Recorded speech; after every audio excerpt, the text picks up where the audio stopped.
Assalamualaikum warahmatullahi wabarakatuh. Waalaikumsalam warahmatullahi wabarakatuh. Bagaimana kabar baiknya anak-anakku sekalian? Alhamdulillah sehat, selalu semangat. Baik, Bapak minta informasi kepada KM untuk memberikan keterangan ada berapa yang tidak masuk, ada berapa yang sakit, dan ada berapa yang izin. Kami persilahkan kepada KM. Baik Pak, lapor kelas 10 TM1 memberitahu yang sakit 1 orang, yang alfa tidak ada, yang izin tidak. Oh iya. Sekian, terima kasih. Terima kasih. Sebelum Bapak memulai materi ini merupakan materi kelanjutan demi memperlancar surat Al-Maidah ayat 48 ini.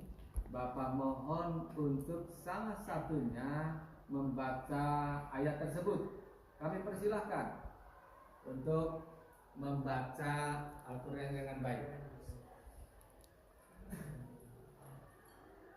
Bismillahirrahmanirrahim. Wa anzalna ilaikal kitaba bil haqqi musaddiqan lima bayna yadayhi minal kitab wa muhaiminan 'alaihi fahkum bainahum bima anzalallahu wa la tattabi' ahwa'ahum amma ja'aka minal haqq likullin ja'alna minkum syir'atan wa minhaja walau sya'allahu laja'alakum ummatan wahidatan walakin yabluwakum fima atakum fastabiqul khairat ilallahi marji'ukum jami'an fayunabbi'ukum bima kuntum fihi takhtalifun. Ya Allah, ya dulu. Anak-anak sekalian, bahwasanya dalam membaca Al-Quran itu harus mengikuti bagaimana tajwidnya dan juga makhrajnya. Jadi suara itu harus sesuai dengan makhraj atau huruf yang keluar dari mulut, itu pas makhrajnya. Sementara kalau tajwid itu hukum bacaannya, jadi harus pas juga. Coba Bapak mau merangkai beberapa yang perlu dicatat ya. Pertama adalah ketika ada nun sukun berhadapan dengan za.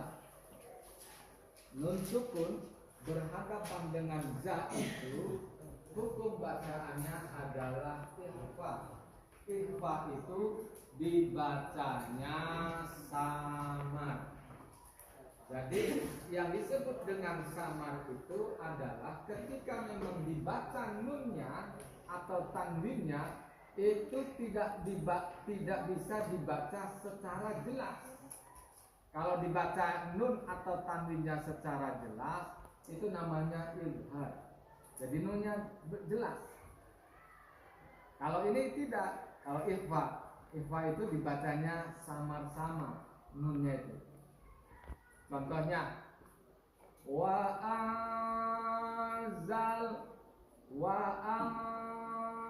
jadi nunnya itu kan harusnya mewa'an, nunnya itu kebaca, tapi ini tidak.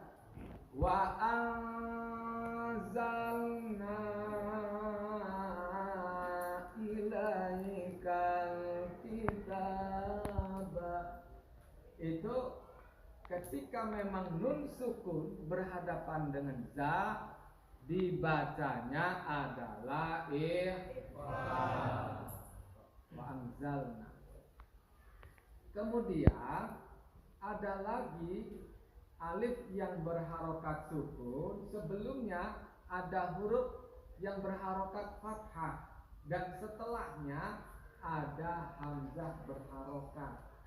Maka hukum bacaannya disebut dengan mad jaiz munfasil.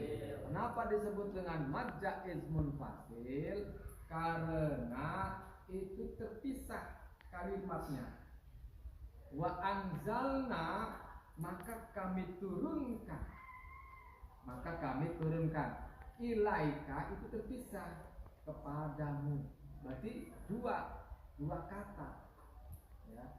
Wa anzalna panjang, baru ilaika. Itu dua kata yang berbeda. Berbeda itu. Kalau wa anzalna itu kalimatnya disebut dengan kalimat fi'il madhi.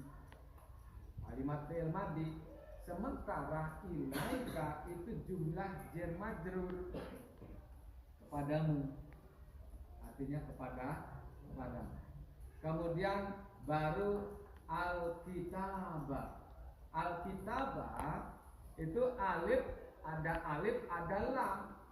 Alif lam ini ada dua, ada al-syamsiyah, ada al-qamariyah. Al-kitabah adalah al-qamariyah. Jadi al yang dibacanya secara jelas. Alnya itu jelas dibacanya, al-kitabah.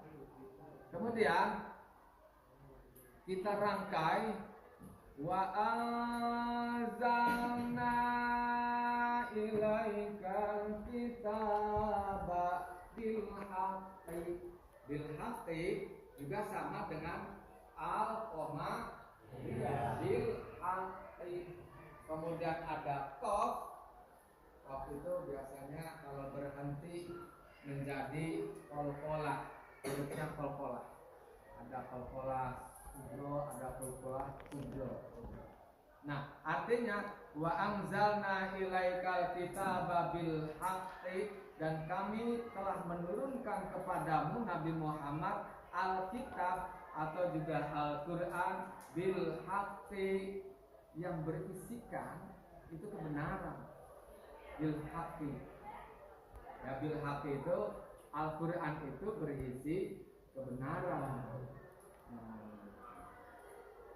Begitu.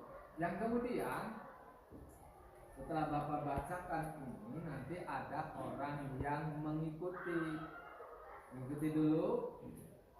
Sebelum satu orang Bapak minta, maka Bapak minta secara keseluruhan terlebih dahulu ya. Wa anzalna ilaikal kitaba bil haqqi. Ayo 1, 2, 3. Wa anzalna ilaikal kitaba bil haqqi, dan kami telah menurunkan kepadamu Alkitab atau Al-Quran yang berisikan kebenaran. Menurunkan kepadamu Alkitab atau Al-Quran yang berisikan kebenaran. Nah, selanjutnya musaddiqan lima baina yadayhi minal kitab, yang mana Alkitab Al-Quran itu juga memberikan satu kebenaran, membenarkan kitab-kitab yang sebelumnya. Kitab-kitab yang sebelumnya itu kitab apa saja? Kitab Zabur, diturunkan kepada Nabi Daud. Kitab Taurat diturunkan kepada Nabi Musa. Kitab Injil diturunkan kepada Nabi Isa. Nah, kenapa syariat kita ini menjelaskan akan itu? Menjelaskan kitab-kitab yang terdahulu, syariat yang terdahulu itu ternyata juga dipakai. ternyata dipakai juga dengan syariat yang dibawa oleh Nabi Muhammad. Seperti apa? Syariat yang terdahulu itu seperti sunat. Sunat itu zaman Nabi Ibrahim. Sunat. Nah sekarang pun di zaman ini juga dipakai sunat. Ya, dulu zaman dulu itu ada yang namanya puasa. Puasa. Jadi Nabi Musa itu puasa. Nabi Musa yang kemudian sekarang pun ternyata dilaksanakan puasa itu zaman dahulu. Nah, itu musaddiqan lima baina yadayhi minal kitab, yang isinya tentu tentang mengajak umat manusia untuk menyembah Allah Subhanahu wa taala. Nah, di samping memang menyembah Allah Subhanahu wa taala, ada tuntutan lain. Ya, ada ajaran lain. Terutama ajaran untuk berbuat baik sesamanya. Berbuat baik. Terutama lagi adalah terhadap kedua orang tua. Nah, ajaran itu di dalam Al-Quran sampai-sampai orang tua itu jangan sampai dibentaknya. Orang tua tidak boleh dibentak. Kalau orang tua saja itu dibentak, padahal niat orang tua itu mana ada orang tua yang mau memerintahkan kepada keburukan. Yang jelas orang tua itu pasti memberikan pendidikan kepada anaknya untuk berbuat baik. Pasti. Coba orang tua misalkan di rumah, ya paling juga ajak adik-adik kamu. Coba adiknya itu diajak main. Jangan sampai adiknya bermain sendiri. Khawatir karena masih kecil, yang kemudian tidak mampu membedakan mana yang baik, mana yang buruk karena masih kecil. Yang pada akhirnya lagi ngomong ting-bating, ada kuning-kuning dikira mah pisang sama adiknya. Nah itu khawatir begitu. Komo lagi belum tahu yang mananya duri, belum tahu juga yang panas. Memegang sesuatu yang panas.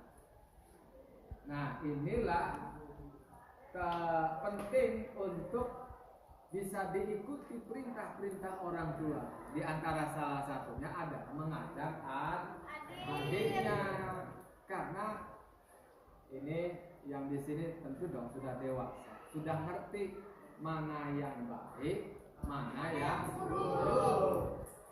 Ketika melakukan yang baik-baik, perintahnya itu sederhana di dalam Al-Qur'annya. Fastabiqul khairat, maka lakukanlah yang terbaik, terutama yang terbaik untuk orang tua. Insya Allah, kalau memang sudah melakukan yang terbaik untuk orang tua, maka akan mendapatkan keberkahan. Itu yang pertama, akan mendapatkan keberkahan. Yang kedua, doa orang tua itu makbul. 7 langit pun akan terbuka. 7 langit. Itu doa orang tua. Nah dari sinilah berangkat dari sini. Kalau saja sama orang tuanya sudah melawan, itu bisa diprediksi di sini itu sama. Diperintah misalkan suruh sholat tidak mau, diperintah untuk misalkan ya membersihkan tempat saja tidak mau, malah konsentrasinya di HP saja, maka ini ada indikasi kalau dari rumahnya saja seperti itu, batin di sini susah dididiknya, susah dididiknya itu susah. Nah, maka jika semua yang ada di sini adalah mengaku bahwa saya ini dewasa, mengaku saya ini bisa mengatur dirinya. Jadi kalau Bapak memerintah saya aja sih, sini saya, kesini saya, tinggal begini, kamunya dewasa apa tidak? Kalau dewasa mah kepentingan apa saja yang ada di rumah, maka itu segera lakukan. Apa saja yang di rumah, tidak ada yang lain ya. Di rumah itu pertama kebersihan di rumahnya, mulai kamar tidurnya, ruang tamunya, yang kemudian piring gelas sudah tersedia, terutama bajunya tidak melumpuk begitu saja. Oh, mau sampai dereh itu mah bisa, kalau di kampung mah ya minggu ayam lah, banyak ayamnya yang kemudian hasilnya bisa dijual ke pasar raut. Itu sederhana, bisa diambil telurnya. Jadi membantu orang tua itu dari situ juga bisa. Ngurus ayam, ngurus bebek itu bisa. Ternyata anak saya katanya bisa membantu saya. Dari mana? Jajannya dari hasil penjualan bebek, jajannya dari hasil penjualan ayam. Itu adalah merupakan membantu orang tua.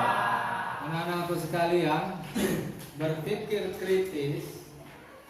Jika kita telisik tentang pengertian daripada berpikir kritis itu yang sudah Bapak sampaikan, bahwa yang namanya berpikir kritis adalah proses mental yang melibatkan analisis, evaluasi, dan penilaian informasi secara objektif dan logika.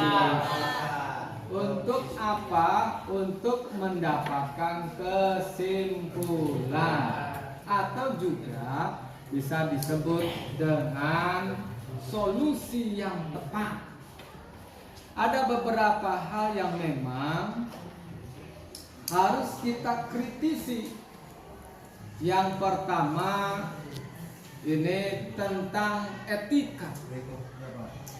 Etika kalau tidak dikritisi, maka ini akan membentuk sebuah budaya atau kebiasaan yang tidak bagus.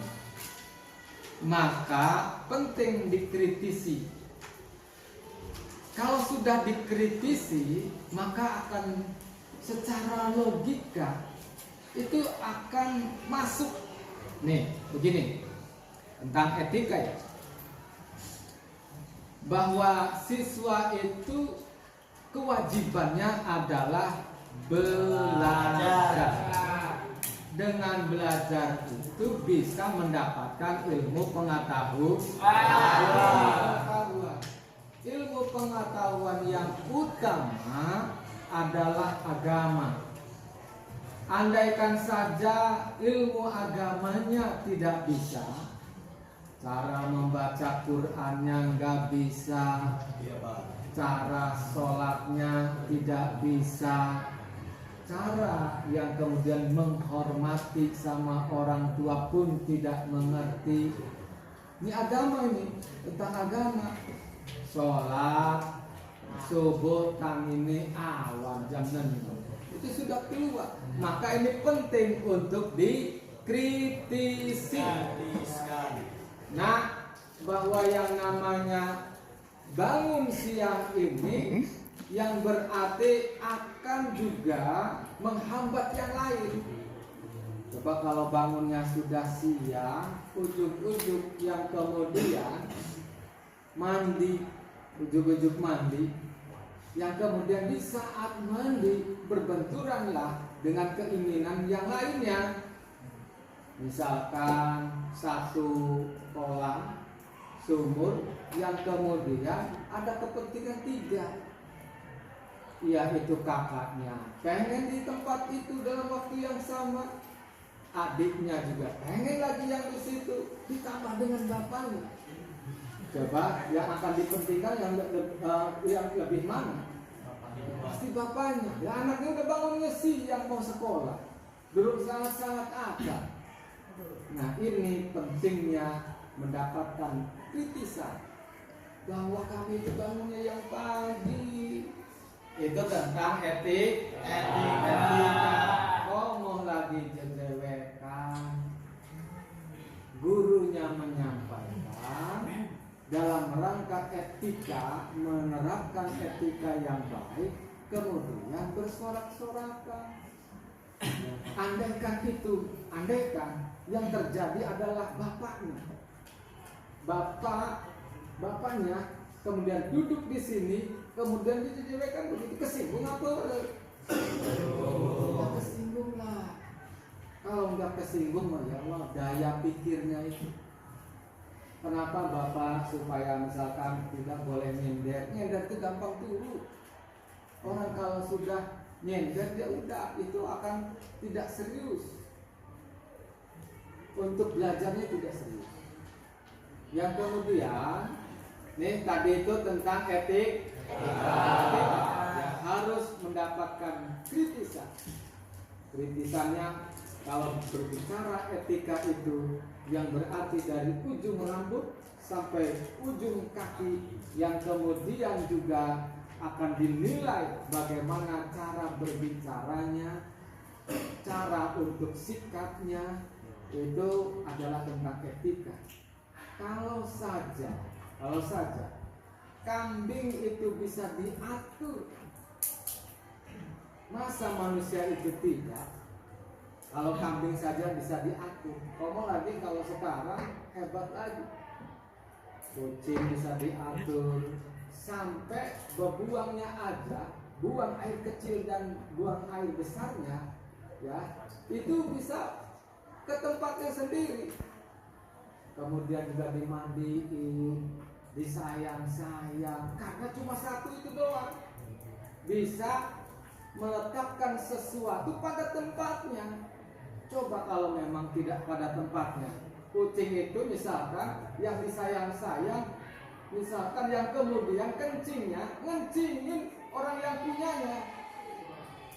Lagi misalkan ketiduran, lagi gitu, yang kemudian lagi nonton ya, kucingnya kesini, ini uyut sama.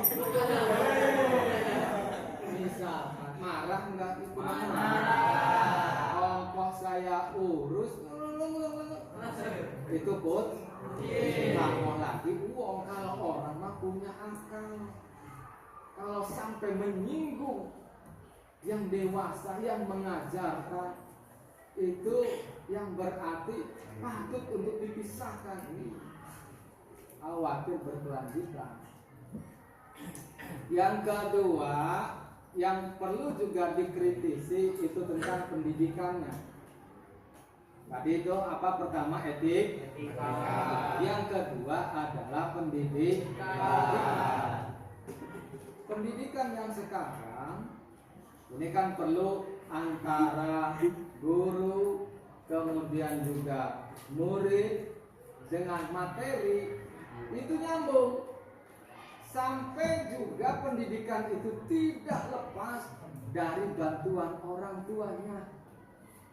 Orang tuanya dimulai dari terus mendukung materinya, secara materinya, kemudian juga mendukung secara mentalnya. Kalau memang tidak disupport lewat mentalnya, nah kamu belajarnya yang benar. Ya kemudian kan tanggung jawab orang tua tidak ada. Dimulai dari apa? Dimulai dari mencium tangan orang tua. Balik, kemudian didoakan, Doakan orang tua anaknya, mulai dari ubun-ubunnya didoakan. Allahumma, ya Allah, iki anak kita dia semoga menjadi anak yang soleh, semoga anak ini cerdas dan juga semoga bermanfaat bagi agama, nusa dan bangsa, dan inilah yang saya banggakan. Jadi sampai ke sana, kalau ada informasi yang baru datang dari sekolah, Pak, anaknya nggak sekolah, kemudian kasih dorongan, bukan yang kemudian orang tuanya membela anaknya. Biar anak itu mau sekolah sampai pampir doang. Ada sekolah di kelasnya sudah masuk, kemudian permisi ke WC, nggak balik lagi. Itu sering itu yang begini. Nggak balik lagi ke kelasnya. Masuk, guru ada, absen, kemudian izin keluar ke WC, nggak balik lagi. Itu bukan 1-2. Nah inilah pendidikan ini harus ada kerjasama antara gurunya dengan muridnya, dengan apa yang akan disampaikan berikut dengan orang tua. Kenapa? Karena kalau saja cuma menyerapnya dari sekolahan, sebatas di sekolah, di rumah tidak diulas, dibiarkan begitu saja, numpuk nantinya. Satu yang didapatkan kemudian ditimpa, ini hilang. Ini yang baru ditimpa lagi, hilang lagi. Nah, ini pentingnya dukungan orang tua agar anaknya itu ditanyakan pelajaran apa yang kemudian coba kamu baca ulang. Yuk kalau bisa didiskusikan dengan bapak apa yang belum bisa dipahami, mudah-mudahan bisa ditanyakan di sekolah. Kalau memang orang tuanya masih sempat, kalaupun tidak, berarti diskusi sesama temannya, diskusi dengan kakak adiknya juga bisa. Karena belum tentu kalau kakaknya umurnya tua, tetapi kadang-kala kakaknya itu kalah sama adiknya. Kadang-kala adiknya malah lebih pintar. Kadang-kala begitu. Sudah, tadi itu etika, kemudian pendidikan. Ini pendidikan itu harus selaras dengan keinginan. Tidak boleh yang kemudian dimasukkan ke dalam jurusan yang anaknya sendiri tidak mau. Dipaksa sama orang, terus kamu masih sekolahnya di sini aja. Atau nggak cocok ya, kalau memang tidak sesuai keinginan anaknya. Pak, saya mau sekolahnya jurusannya kuliner aja, masukin kuliner. Kenapa? Kalau dipaksakan di bagian mesin pasti melongoni karena tidak sesuai dengan harapan. Wah, pengennya masak kuliner, terus dimasukinnya di bagian mesin, jadi tidak ada selera. Nah, baru yang ketiga, ini yang memang sekarang ini yang sedang ramai, mengkritisi tentang politik. Karena apa? Politik sekarang yang tidak lagi menggunakan politik yang kalau itunya yang wajar, tetapi politiknya itu bukan sama sekali membela rakyat, tetapi ada kepentingan kelompok tertentu, sehingga biasanya itu kaum kapitalis. Kalau disebut dengan kaum kapitalis adalah kaum yang memiliki uang banyak. Mereka itulah yang kemudian mendominasi kekuasaan. Nah, ini penting dikritisi. sampai sekarang ini bukan saja tentang uang, akan tetapi juga sekarang ini mendambakan dengan nasabnya. Nasab itu ternyata kalau dulu berbicara nasab itu nggak memberikan pengaruh. Mau nasabnya apa tak? Nggak memberikan pengaruh. Tapi sekarang ini lewat politik nasab itu ternyata memberikan dampak sangat besar sekali. Dampaknya apa? Di antaranya adalah kebal hukum. Orang dengan mengatakan dalam diri saya terdapat darah Rasulullah, maka itu orang itu hukumannya mendapatkan keringanan. Karena apa? Karena takut kualat.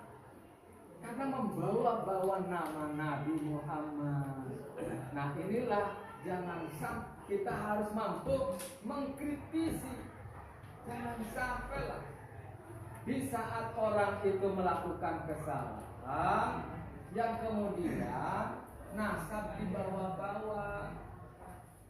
Bukan nasab biasa, soalnya nasabnya nasab yang menyambung kepada Rasulullah. Siapa yang nggak khawatir kalau memang itu diungkapkan dalam sebuah persidangan yang ngaku bahwa dirinya adalah bernasab ke Rasulullah, khawatir juga ketika dihukum itu akan kualat.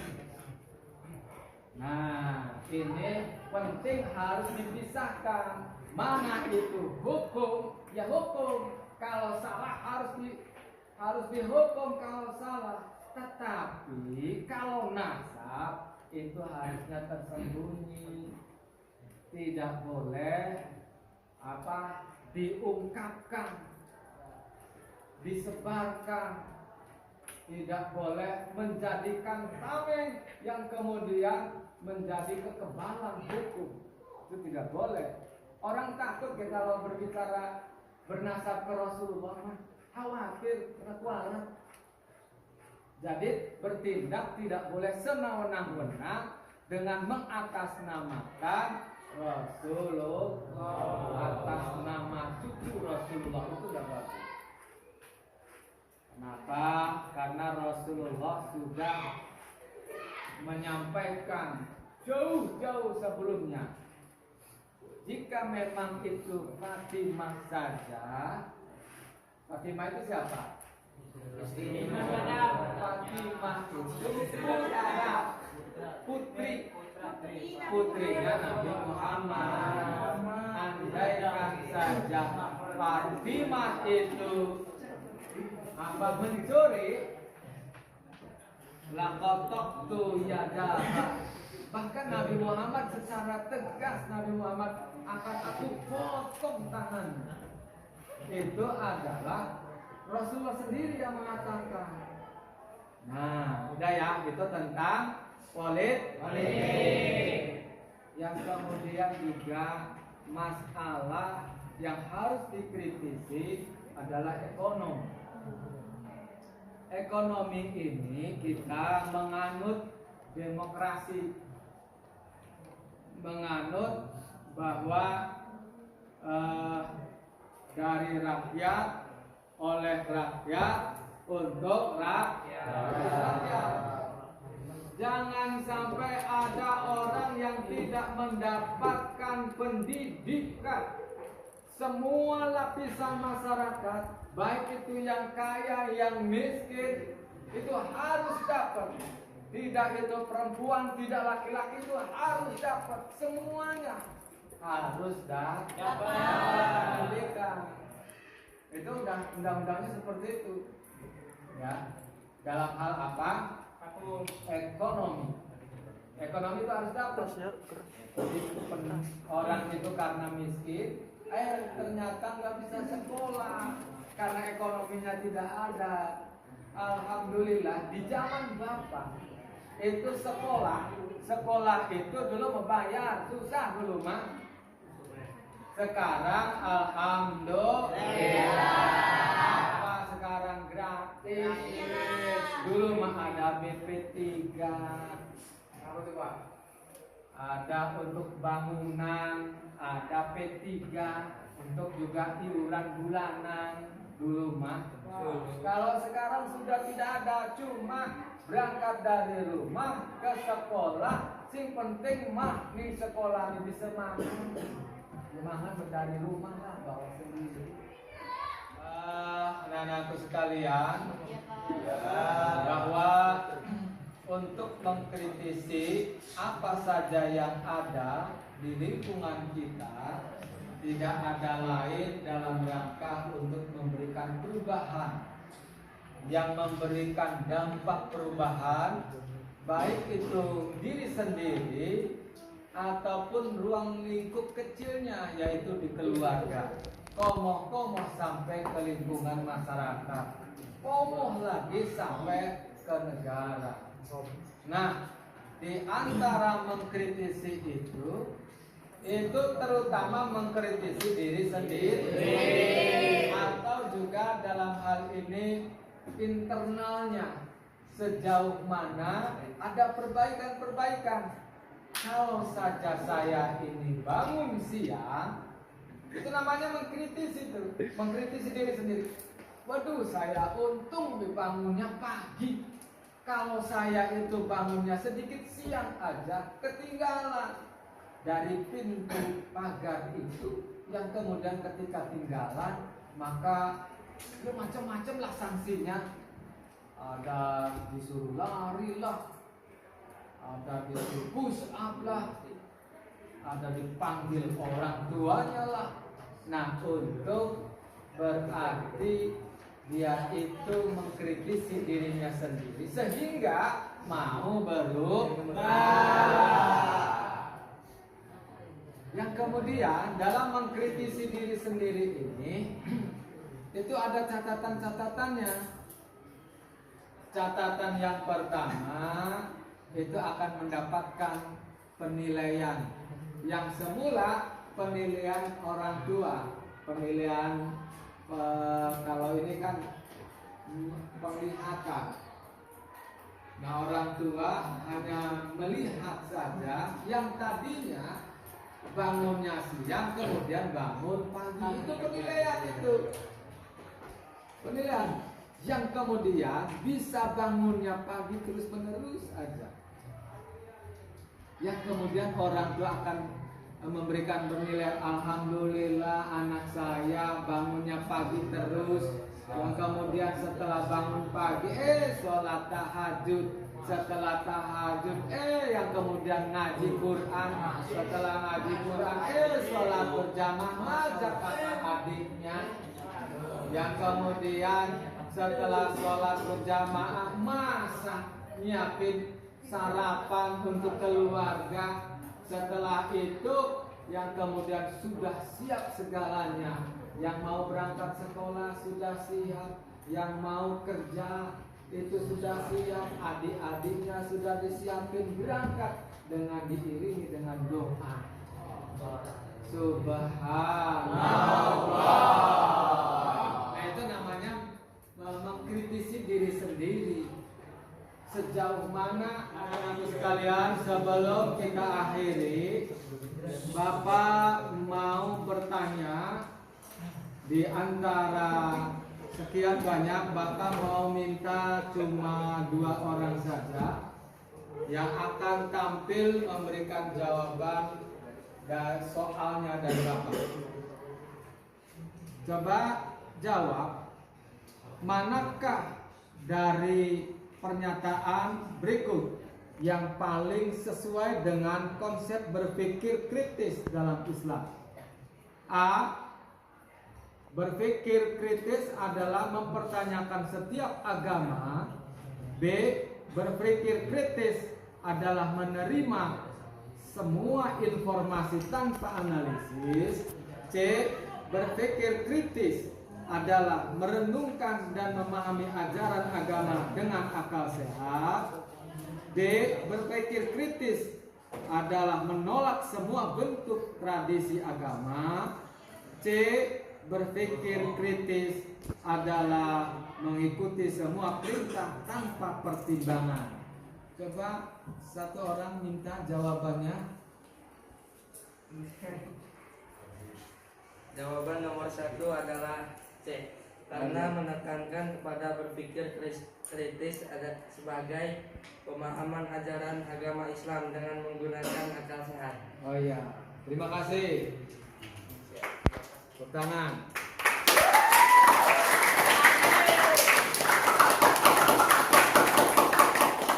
Nomor 2, Bapak minta bagaimana cara Al-Quran mendorong umat Islam untuk berpikir kritis? A. Dengan melarang pertanyaan tentang keimanan. B. Dengan memberikan jawaban untuk setiap pertanyaan dalam hidup. C. Dengan mengabaikan sains dan logika. D. Dengan menganjurkan penggunaan akal untuk memahami tanda-tanda kebesaran Allah. E. Dengan mengikuti ajaran nenek moyang tanpa perubahan. Coba jawab nomor 2. Jawaban nomor 2 adalah B, Pak. Karena agama telah menganjurkan akal sehat mampu memahami tanda-tanda kebesaran Allah.